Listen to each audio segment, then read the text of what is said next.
What's up guys? Magandang araw, magandang buhay! So ngayong araw, samahan nyo kami sa aming unplanned na ligo.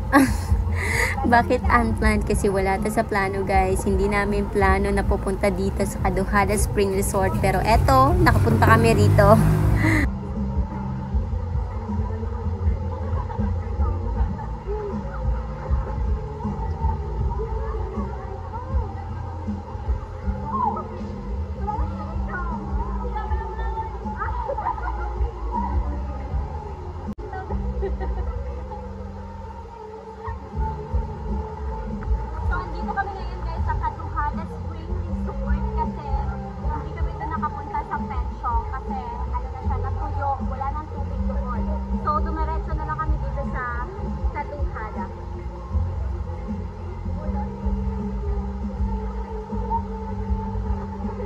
Alam niyo ba guys, ang Caduhada ay isa sa mga dinadayo ng mga tao na nanggagaling pa sa ibang lugar.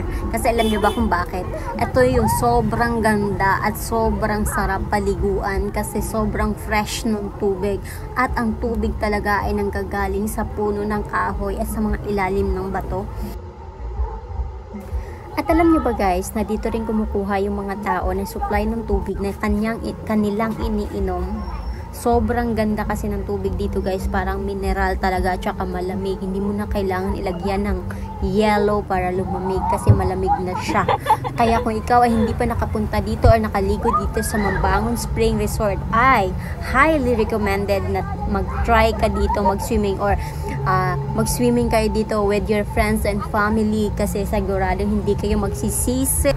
At kung may balak kang pumunta rito or mag-swimming dito, matatagpuan mo lang siya dito sa Barangay Kabakungan, La Castellana, Negros Occidental. Hanapin mo lang yung Caduhada Spring Resort or Mambangon.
Thank you so much for watching guys, and shout out sa aming mga solid supporters, especially kay Sir Charles, Abnir the Rider, and sa lahat-lahat na walang sawang sumusuporta sa amin simula noon hanggang ngayon.